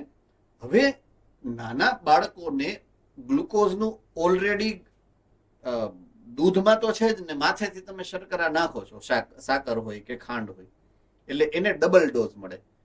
પોષક દ્રવ્યોનો ડબલ ડોઝ જેને મળે એની પ્રજનન ક્ષમતા ડબલ થઈ જાય. Simple logic. અને એની પ્રજનન ક્ષમતા ડબલ થાય એટલે એની વસ્તી વધે. વસ્તી ગીચતા અંદર વધે પાચન માર્ગમાં, એટલે થાય શું? કોમ્પિટિશન. કોમ્પિટિશન કેના માટે? ખોરાક લેવા માટે. તો ખોરાક દૂધ કઈ થોડું ડબલ આપણે પીવાનું ચાલુ કરી દઈએ એના સારું થઈ. એટલે દૂધ તો માપે જેટલું જાતું એટલું જ જાય, પણ સામે દૂધમાંથી પોષણ મેળવતા જંતુઓની સંખ્યા થઈ ગઈ ડબલ, કૃમિઓની. હવે પછી જે બૈચા જેને પોષણ નથી મળ્યું એ ક્યાં જાય? તો કે તમારા આંતરડામાં હરી કરે. તમારા આંતરડામાંથી પરોપજીવી થઈ જાય સહજીવીમાંથી. પછી મેં કીધું ને, વસ્તી વધશે જ્યારે અંતઃપરોપજીવીની, અંતઃ સહજીવીની, ત્યારે એ અંતઃ સહજીવી પરોપજીવીમાં સ્પર્ધાને કારણે રૂપાંતરિત થાય. એટલે એવું આ ઉદાહરણ છે. બરાબર છે કે જ્યારે આ આંતરમાર્ગની અંદર પરોપજીવી બનશે ને ત્યારે જે રોગ થાય ને એને એસ્કેરિયાસિસ કહેવાય. સામાન્ય સંજોગોમાં એ પરોપજીવી નથી. પોઈન્ટ ટુ બી નોટેડ, ખાસ યાદ રાખવાનું છે.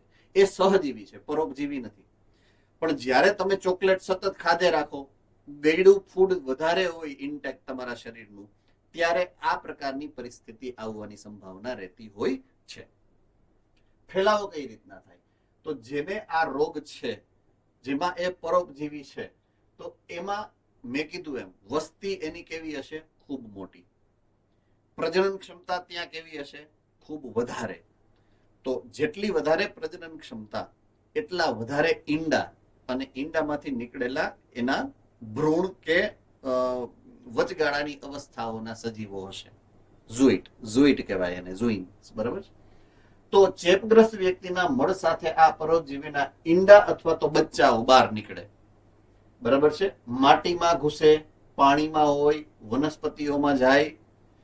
સ્વસ્થ વ્યક્તિમાં તેનો ફેલાવો સામાન્ય રીતે પ્રદૂષિત પાણી દ્વારા, વનસ્પતિમાં જાય એટલે શાકભાજી કે ફળ દ્વારા જઈ શકે.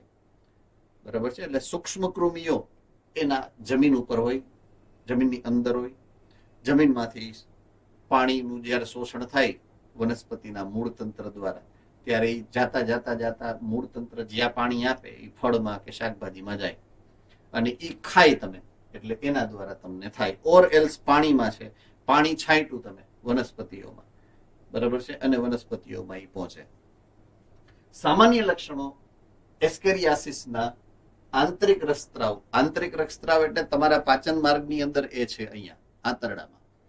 આંતરડામાં એ આંતરડાની દિવાલ ઉપર એનું પોતાનું ચૂસક મુખ દાખલ કરે અને એમાંથી લોહી ચૂસે.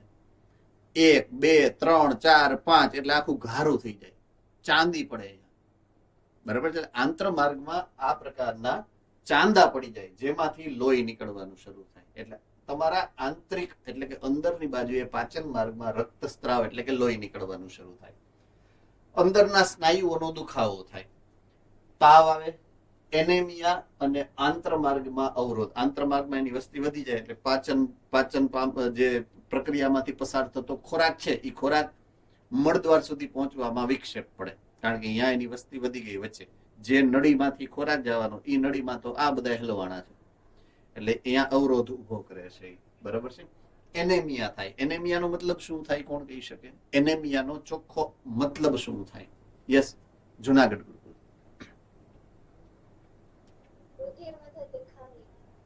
રુધિરમાં થતી ખામીના ઘણા બધા સ્વરૂપ છે. એનેમિયા શું કામ?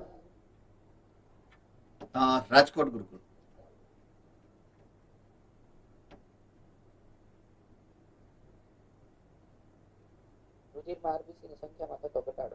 ઓકે. રુધિરમાં આરબીસી ની સંખ્યામાં થતો ઘટાડો. ભુજ સેન્ટર.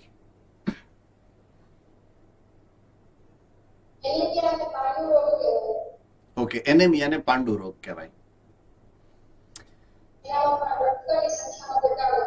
યસ, જેમાં રક્તકણની સંખ્યામાં ઘટાડો થાય. ઓકે, હવે હું લોજિકલ, જો તમે ત્રણેય કીધું એ સાચું જ છે, ત્રણમાંથી એક પણ ખોટા નથી, પણ જવાબ હજી જે હોવો જોઈએ એ નથી. બરાબર છે? હા, રાજકોટ ગુરુકુલ. યસ.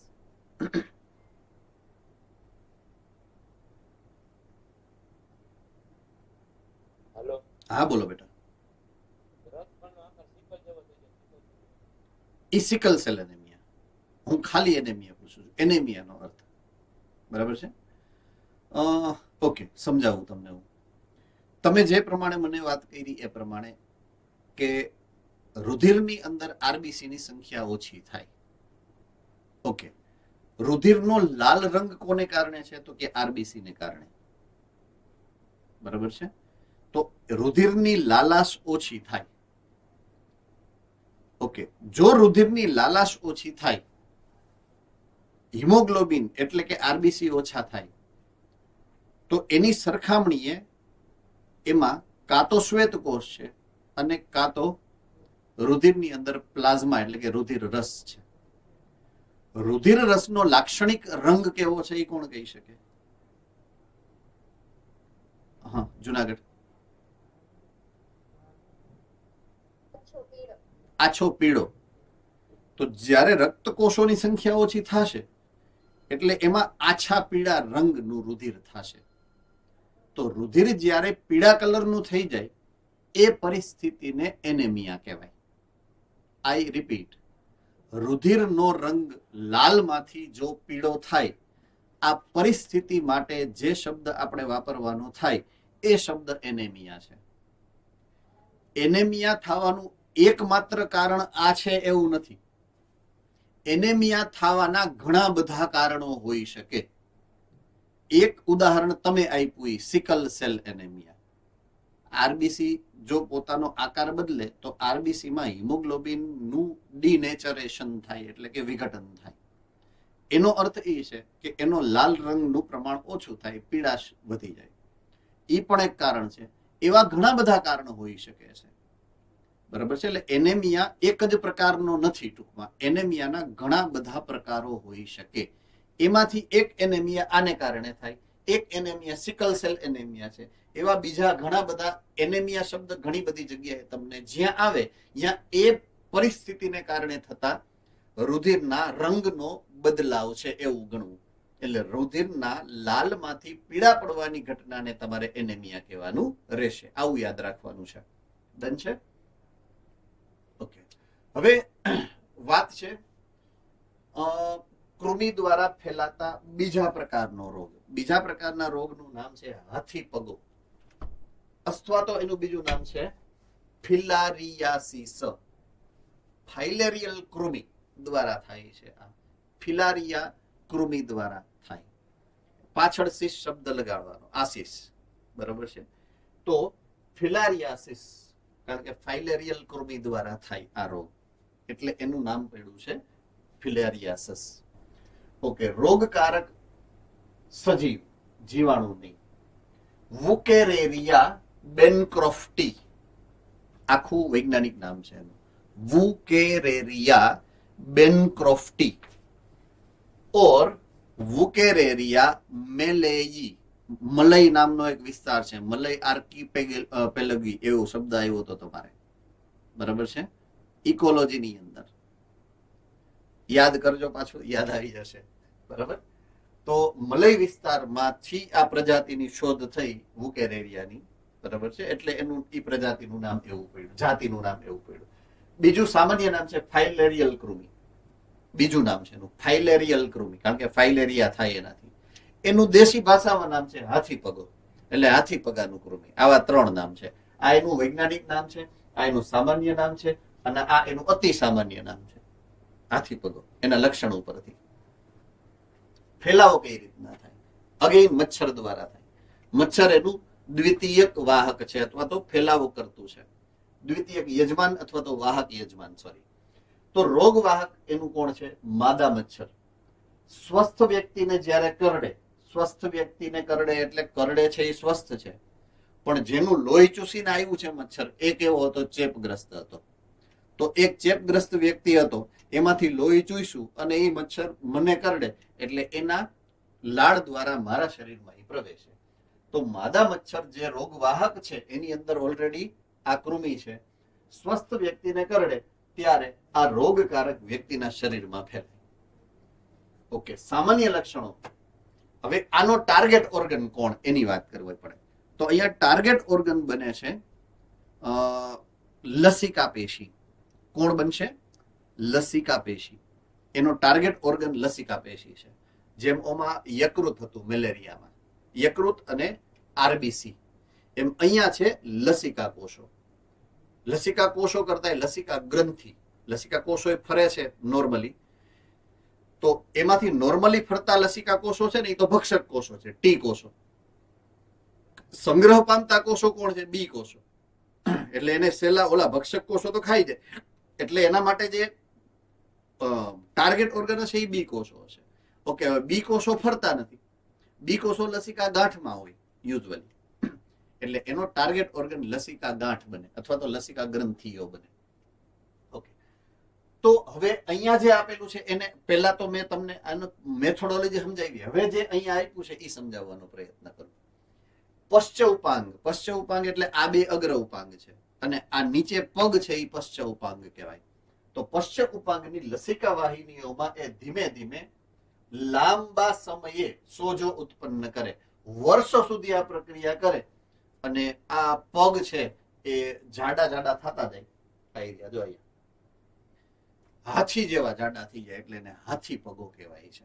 બરાબર છે? તો જેથી આ રોગને હાથી પગો અથવા તો ફિલારિયાસિસ કહેવાય. એ જેમ જેમ વધતું જાય, શરૂઆત એ તળિયેથી કરે, આ તળિયેથી ધીમે ધીમે ઉપર આવે અને પ્રજનન માર્ગ સુધી, જનન અંગ સુધી એ પહોંચી શકે. ઘણીવાર આ રોગો જનન અંગને પણ પ્રભાવિત કરે, જેથી ઘણી મોટી વિકૃતિ થવાની સંભાવના હોઈ શકે છે. હવે શું કામ એ તળિયે હોય? પહેલા તો શરૂઆત શું કામ તળિયેથી કરે? બરાબર છે? તો એ ફરતા હોય રુધિરની હારે અને એને લાગે છે ગુરુત્વાકર્ષણ. વજનમાં પાછા આપણા જેવા નથી, જાડા પાડા છે ફાઇલેરિયાના જે કૃમિ છે. એટલે નીચે સરળતાથી ઉતરી જાય પણ ઉપર આવવામાં એને વજન બળ પડે. બરાબર છે? એટલે નીચે રહી જવાની શક્યતા વધારે. હવે ટાર્ગેટ ઓર્ગન કોણ છે? લસિકા ગ્રંથિ અને લસિકા વાહિની. તો લસિકા ગ્રંથિમાં ઘૂસે, અહીંયા બહુગુણન કરે. બહુગુણન કરે એટલે જગ્યા ભરાઈ જાય લસિકા ગ્રંથિની, એટલે બહાર નીકળે, લસિકા વાહિનીઓમાં ઘૂસે. આ પ્રક્રિયા જે હું સમજાવું છું 1-2 દિવસમાં ન થાય. આમાં લખ્યું છે એ પ્રમાણે વર્ષો થાય આ પ્રક્રિયા થવા માટે. બરાબર છે? કારણ કે એનો ટાર્ગેટ ઓર્ગન કોણ છે? લસિકા ગ્રંથિ ને લસિકા કોષો. લસિકા ગ્રંથિ અને લસિકા કોષો તો રોગ પ્રતિકારક તંત્ર છે. તો એને ઈ કિલ્લો ભેદવા માટે એને બહુ વાર લાગે. એટલા માટે એને આ પ્રક્રિયા અથવા તો આ રોગના ફેલાવામાં આટલા વર્ષો એટલે લાગે છે. તો એને બહુગણન કરવામાં વાર એટલા માટે લાગે કે રોગ પ્રતિકારક તંત્રની સામે યુદ્ધ ચડ્યા છે. બરાબર? ટાર્ગેટ જ એને કહી રહ્યું કે આપણે કોઈની જરૂરિયાત જ નથી, સીધા અકબર બાદશાહને જ મારો, આજુબાજુના પાયદળિયાને મારવા જ નથી. એટલે સીધો તલવાર ક્યાં રાખી? બાદશાહની છાતી ઉપર. એટલે આ એવું છે, બાદશાહની છાતી ઉપર સીધા ગયા છે. તો ત્યાં સુધી પહોંચવામાં વાર લાગે ને. 10 પદમનું વચ્ચે સૈન્ય હોય, એને ચીરવું પડે, એટલે બહુ વાર લાગે એને. ટૂંકમાં સમજાણું? એટલે ધીમે ધીમે એ તળિયાથી શરૂઆત કરે અને જેમ જેમ બહુગુણન થતું જાય એમ એ લસિકા ગાંઠમાંથી લસિકા વાહિનીઓમાં પ્રવેશે. હવે ફૂલાય શું કામ એની વાત કરું. લસિકા વાહિનીઓની અંદર જો આ કૃમિઓ જાય અને એને બ્લોક કરી નાખે, એટલે મેં ગઈકાલે તમને જે વાત સમજાવી કદાચ કે એક બાજુ શિરાઓ ને એક બાજુ ધમનીનું જે જોડાણ થાય, ત્યાંથી ઓલું પેશીય જળ લીક થાય. પેશીય જળ જે વધારાનું છે એને ઉપાડવાનું કામ કોણ કરે? તો કે લસિકા વાહિની. હવે લસિકા વાહિની તો બ્લોક થઈ ગઈ, એટલે પેશીય જળ ભરાયેલું ને ભરાયેલું રહે પેશીઓની અંદર, એટલે ધીમે ધીમે પેશીઓ ફૂલાઈ જાય. એટલે આ હાથી પગો થાય છે ફાઇલેરિયાસિસ ને કારણે. અન્ડરસ્ટુડ નાઉ? બરાબર છે? તો લસિકા વાહિનીઓ બ્લોક થાય ને એટલે આ પગ ને હાથ ને એ બધું જાડું થવાની શરૂઆત થાય. તો એ લસિકા વાહી બ્લોક થાય છે અને લસિકા વાહી એટલે બ્લોક થાય કે લસિકા ગ્રંથિ આનું ટાર્ગેટ ઓર્ગન છે. બરાબર છે? તો આઈ હોપ કે પરફેક્ટલી તમને મેં જે સમજાવ્યું છે એ સમજાઈ ગયું હશે. બરાબર છે. નેક્સ્ટ જે આપણે વાત કરવાની છે, અત્યાર સુધીના જેટલા ઉદાહરણો જોયા એ બધા જ ઉદાહરણોની લાક્ષણિકતા એ હતી કે એ જંતુઓ બધા શરીરની અંદર જતા હતા, અંતઃ પરોપજીવીઓ હતા. હવે જે મારે વાત કરવી છે ને એ બાહ્ય પરોપજીવીની વાત કરવી છે, શરીરની બહાર. મેં આપણે ગઈકાલે જ્યારે વાત કરી હતી ત્યારે પણ કીધું હતું કે આ પરોપજીવીઓ જ છે રોગકારકો. અને જેમ પરોપજીવીના બે પ્રકાર છે, અંતઃ પરોપજીવી અને બાહ્ય પરોપજીવી, એમ આ રોગકારક કોઈ બે જગ્યાએ ફેલાઈ શકે. શરીરની અંદર જઈને પણ રોગકારક સ્થિતિ ઉત્પન્ન કરી શકે અને શરીરની બહાર પણ ક્યારેક અમુક પ્રકારના એવા પરોપજીવી છે બાહ્ય પરોપજીવી કે જે શરીરની સપાટીની ઉપર રોગગ્રસ્ત સ્થિતિ જે છે એનું સર્જન કરી શકતા હોય છે. તો એવા રોગમાં એક આ ફૂગ દ્વારા થતા રોગનું ઉલ્લેખ છે, જેનું નામ સામાન્ય દાદર અથવા તો ધાધર, જેને તમે આપણે દેશી ભાષામાં કહીએ છીએ. બીજું નામ ટેકનિકલ છે રિંગવોર્મ. રોગનું નામ છે રિંગવોર્મ, જંતુનું નહીં. અહીંયા જંતુ કોઈ છે જ નહીં, ફૂગ છે. બરાબર છે. એટલે અહીંયા જંતુ નથી. જંતુ તો ઓલા પ્રાણી સમૂહને ઓલા માટે વપરાય, અથવા તો જંતુ તમે કયો કોને તો કે એકદમ સૂક્ષ્મ હોય, કીડાઓ, એને જંતુ કયો ને. તો અહીંયા કોઈ જંતુય નથી, અહીંયા કોઈ સૂક્ષ્મ જીવ પણ નથી, અને આ ફૂગ દ્વારા સૂક્ષ્મ છે પણ ફૂગ છે. બરાબર છે. તો ફૂગ દ્વારા થતો રોગ છે. તો રોગકારક જે ફૂગ છે એ 3 પ્રકારની છે, મૂળભૂત 3 પ્રકારની ફૂગ છે કે જે આ રોગનો ફેલાવો કરી શકે. પહેલી ફૂગ છે માઇક્રોસ્પોરમ. બરાબર છે. બીજી ફૂગ છે ટ્રાઇકોફાઇટોન અને ત્રીજી ફૂગ છે એપિડર્મોફાઇટોન. આ 3 પ્રકારની ફૂગ જે છે એના દ્વારા આ રોગ થઈ શકે. બરાબર છે. તો માઇક્રોસ્પોરમ, ટ્રાઇકોફાઇટોન અને એપિડર્મોફાઇટોન, આ 3 પ્રકારની ફૂગ સામૂહિક રીતે કે સ્વતંત્ર રીતે આ દાદર કે ધાધરનો રોગ ઉત્પન્ન કરી શકે છે. ઓકે. ફૂગના જીવનચક્રની વાત આપણે જ્યારે સમજીએ તો એના જીવનચક્રની અનુકૂલનની પરિસ્થિતિ, પર્યાવરણીય પરિસ્થિતિની જે જરૂરિયાત છે એ છે ભેજની હાજરી. ભેજ હશે અને હુંફાળું પર્યાવરણ હશે, એટલે કે તાપમાન બહુ ઊંચું પણ નહીં, તાપમાન બહુ નીચું પણ નહીં, હુંફાળું પર્યાવરણ અને ભેજવાળું પર્યાવરણ હશે, ફૂગની આ પ્રાઇમ રિક્વાયરમેન્ટ એટલે કે પ્રાથમિક જરૂરિયાત છે. ફૂગ આ જ પરિસ્થિતિમાં વધુ સારી રીતે વૃદ્ધિ કરી શકે. બરાબર છે. તો આપણા શરીરમાં એવા સ્થાનો, એવી જગ્યા કે જ્યાં આ બે પર્યાવરણ મળી શકે એવી જગ્યાએ થાય. તો એક તો જ્યાં પસીનો નીકળતો હોય, પસીનો ધેટ ઇઝ ભેજ, અને આપણું શરીર હંમેશા ગરમ તો રહે છે, એટલે શરીર તો આખું ગરમ રહે, પણ એની સાથે જે જગ્યાએ પસીનો વધારે નીકળતો હોય એ જગ્યાએ એ થવાની શક્યતા હોય. તો એના જીવનચક્રની લાક્ષણિકતાને હિસાબે એ એવા સ્થાને થાય છે કે જ્યાં પસીનો એટલે કે ભેજ અને ગરમ સપાટી આ બેય મળે. તો ફેલાવો હુંફાળા અને ભેજયુક્ત વાતાવરણમાં આ ફૂગમાં વૃદ્ધિ થતી હોય છે. એનું મૂળ નિવાસ સ્થાન જમીન છે. કોઈ પણ પ્રકારની મોટા ભાગની ફૂગના બીજાણુઓ હોય ક્યાં? જમીનમાં. જમીનમાંથી પાણી દ્વારા તમારા શરીર ઉપર આવી શકે. બરાબર છે. ખોરાક દ્વારા તમારા શરીર ઉપર આવી શકે. કોઈ પણ રીતે જ્યારે તમે સંપર્કમાં આવો એ જમીનની કે જ્યાં એ ફૂગના બીજાણુઓ છે, તો એ બીજાણુઓ તમારા શરીરમાં ચોંટે ને પછી તમને નાવા ધોવાની સિસ્ટમ ન ગમતી હોય તો એનો ફેલાવો તમારા શરીરમાં થઈ શકે. બરાબર છે. ઓકે. ગળીયુક્ત ત્વચા સ્થાન જેમ કે જાંઘ પ્રદેશ, પગની આંગળીઓ, એ સામાન્ય રીતે એવા વિસ્તારો છે કે જ્યાં એ વૃદ્ધિ કરવાની સંભાવના વધી જતી હોય, કારણ કે બૂટ પહેર્યા હોય એટલે બે પગની વચ્ચેની જે ચામડી છે એ મોટા ભાગે ભેજયુક્ત રહેતી હોય. દાદર સામાન્યપણે માટી કે ચેપગ્રસ્ત વ્યક્તિના ટુવાલ, કપડા કે દાંતિયાના ઉપયોગ કરવાથી થતી હોય છે. હવે અહીંયા જે તમને દેખાડ્યું છે એ મોટા ભાગે શરીરની ઉપરનો ભાગ દેખાડ્યો છે. અહીંયા જે લખેલું છે પગની આંગળી, જે નીચેનો ભાગ છે, એટલે આ અને આની વચ્ચે ઘણો ફરક છે. તો યુઝ્યુઅલી થાય કેવું કે મેં તમને કીધું એમ કે જ્યાં પસીનો વધારે નીકળતો હોય અહીંયા દાખલા તરીકે શરૂઆત હંમેશા પગ, કારણ કે માટીમાં તમારો પગ જ જાય પહેલા, કે તમે કઈ માટીમાં આમ નથી કરવાના જઈને, એટલે તમારો પગ જ માટીમાં જાય છે, એટલે તમને બીજાણુઓ માટીમાંથી જ મળે છે એના. એટલે પગની આંગળીઓની અંદર ઈ ઉગવાની શરૂ થાય. ઈ ઉગવાની શરૂ થાય, બહુગુણન કરવાની શરૂ થાય એટલે મસ્તીની ખજવાડ આવે તમને. હે ને? ખજવાડ આવે એટલે તમે ખજવાડો એટલે તમારી હાથની ટોચ જે છે આંગળીઓની, એ આંગળીઓની ટોચ ઉપર એ બીજાણું આવે, નખમાં જાય.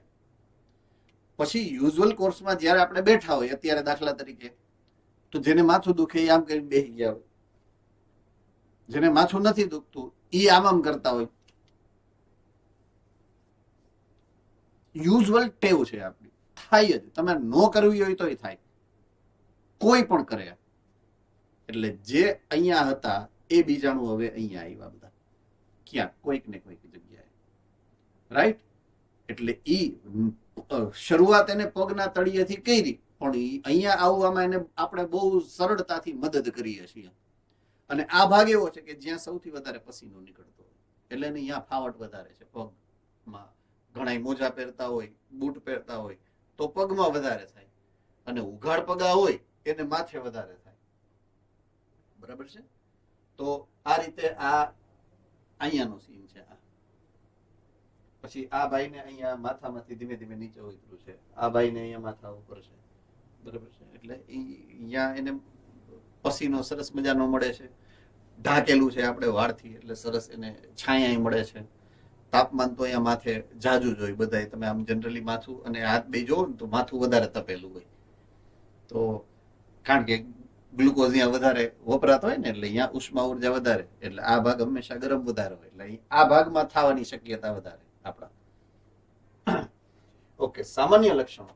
શરીરના અલગ અલગ ભાગ જેવા કે ત્વચા, નખ અને શિરો ત્વચા વગેરે ઉપર, ત્વચા ચામડી ઉપર, બરાબર છે, આ નખની અંદર, કારણ કે એની અંદર હલવાયેલા હોય જીવ બીજાણું, મેં તમને કીધું. શિરો ત્વચા એટલે આ સ્કાલ્પ, ટકા ઉપરની ચામડી, ટૂંકમાં એને શિરો ત્વચા કહેવાય. બરાબર? એના ઉપર સુકાઈ ગયેલા ભીંગડા અને ઉજરડા થાય, આવા ભીંગડા થઈ જાય, સૂકા. તો ઈ એની લાક્ષણિકતા છે. અહીંયા મસ્તીની ખંજવાળ આવે, મીઠી મીઠી, બહુ મજા આવે આમ કઈ રાખવાની, રાઈટ? આવા જખમમાં તીવ્ર ખજવાળ આવે છે, અને ઈ જ રીતના ઈ ફેલાય એક જગ્યાએથી બીજી જગ્યાએ તમારા શરીરમાં. તો આ અલગ અલગ પ્રકારના રોગોની વાત આપણે કરી, કે અલગ અલગ પ્રકારના રોગમાં પછી અમુક બેક્ટેરિયા વાળા હતા, અમુક વાયરસ વાળા હતા, અને અમુક કૃમિઓ વાળા હતા, અને અમુક એક્સ વાળા હતા, અને અમુક વાય વાળા હતા. તો એ રોગની જ્યારે વાત આવે તો રોગથી તમારે બચવું હોય તો શું કરવાનું? ચેપી રોગનો અવરોધ અને નિયંત્રણ, નાનપણ 5મા ધોરણનો ટોપિક છે, રિવાઇઝ કર્યો છે આપણને ફરીથી. એક વ્યક્તિગત સ્વચ્છતા, મેં કીધું એમ નાવા ધોવાની સિસ્ટમ રાખવી પડે આપણે, એને કંઈક નાઈ લેવું જોઈએ દિવસમાં એકાદી વાર.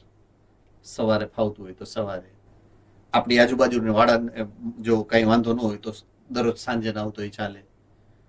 બરાબર? એ આપણી ઉપર છે, અને આપણા મિત્રો ઉપર બધું ઈ વહીવટ તમારે કેમ કરવું હોય.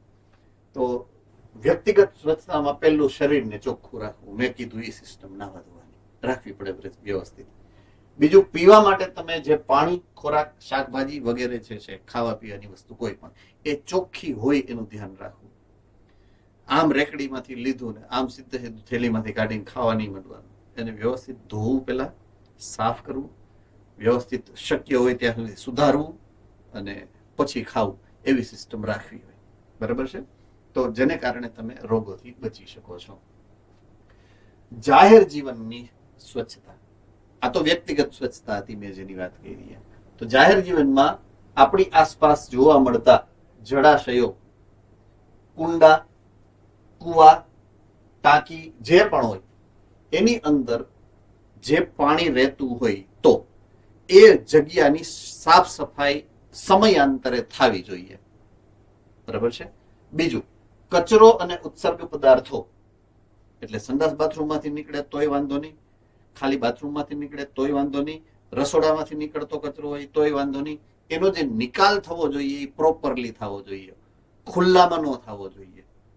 જો એ ખુલ્લામાં થશે તો રોગકારક સ્થિતિ થવાની સંભાવના વધશે, રોગકારકોનો ફેલાવો એનાથી વધે. ત્રીજું, લોક ઉપભોગ એટલે જાહેર જીવનમાં જ્યાં પાર્ટી ચાલતી હોય, લગ્ન હોય, દાખલા તરીકે રિસેપ્શન, રિસેપ્શન નો કે આપણા ઘરના વડીલ હોય ને એને રિસેપ્શન બોલતા ન આવડે એટલે રિપસેશન કે રિપસેશનમાં જવાનું છે. તો રિપસેશનમાં ગયા હોય અહીંયા, તો એ બધી જગ્યા આવી શકે જ્યાં મોટા પ્રમાણમાં ખોરાક બનતો હોય, મોટા પ્રમાણમાં પાણીનો ઉપયોગ થતો હોય. તો એ બધી જગ્યાએ જાહેર જગ્યાઓમાં સ્વચ્છતા જાળવવી જરૂરી છે. તો લોક ઉપભોગમાં પણ સ્વચ્છતાના ધારાધોરણનું પાલન થાય એ જરૂરી છે. હવા પ્રેરિત રોગમાં, એટલે એવા હવા પ્રેરિત રોગ એટલે ખાંસીથી થાય, ઉધરસથી થાય, છીંકથી થાય, એને હવા પ્રેરિત રોગ કહેવાય. હવા એટલે મારામાં હવા છે ને તમને લાગુ પડે, એ હવા પ્રેરિત નહીં, બરાબર છે, હવા દ્વારા ફેલાતા રોગોની વાત છે. તો માસ્ક પહેરવું જરૂરી છે. શું જરૂરી છે? માસ્ક પહેરવું, રાઈટ. તો હવા પ્રેરિત રોગોમાં ચેપી વ્યક્તિના ગાઢ સંપર્કમાં તેમજ તેમના ઉપયોગ દ્વારા, તેમના દ્વારા લેવાવાની વસ્તુ જે ઉપયોગી છે એનો ઉપયોગ ટાળવો જોઈએ.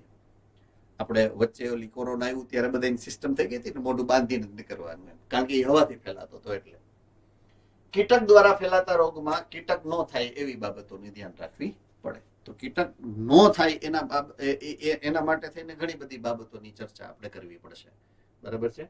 તો એ શું થાય? જનરલી કીટકો અમુક ચોક્કસ પ્રકારના, દાખલા તરીકે માખી છે, મચ્છર છે. મચ્છરની જ વાત કરો, મચ્છર ઈંડા જ પાણીની સપાટીની ઉપર મૂકે, અને તમે જોયા હતા એમાંથી ઘણા બધા રોગ એવા હતા કે જે મચ્છર દ્વારા ફેલાતા હતા, માખી દ્વારા ફેલાતા હતા. માખી પાણીમાં જાય ને પાણીમાંથી લઈને આવ્યા, મચ્છર પાણીમાં જાય ને પાણીમાં ઈંડા મૂકે, બરાબર છે. એટલે માખી અને મચ્છર નો ટાર્ગેટ ઓર્ગન પાણી હોય હંમેશા. તો રોગકારકનો ફેલાવો એ પાણી દ્વારા જ કરે ને કાં તો પ્રજનન પાણીમાં કરે, બેમાંથી એક.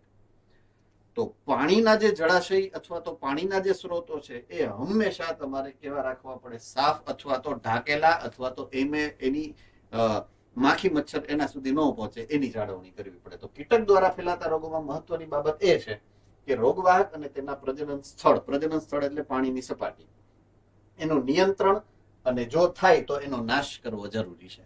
એટલે આ બાબતોને કેન્દ્રમાં રાખી અને વાત કરવી પડે. તો હવે કેમ કરવું એ હવે આજે પૂરું નહીં થાય, કારણ કે 12:30 ઓલરેડી થઈ ચૂક્યા છે અને આપણો સમય પૂરો થઈ ગયો છે. એટલે અહીંયાથી આપણે આગળ જે છે એ આવતીકાલથી વાત કરશું આગળ, બરાબર છે. તો હેવ એ નાઇસ ટાઈમ, અને કાંઈ પ્રશ્ન હોય તો પૂછી શકો છો. Hello sir.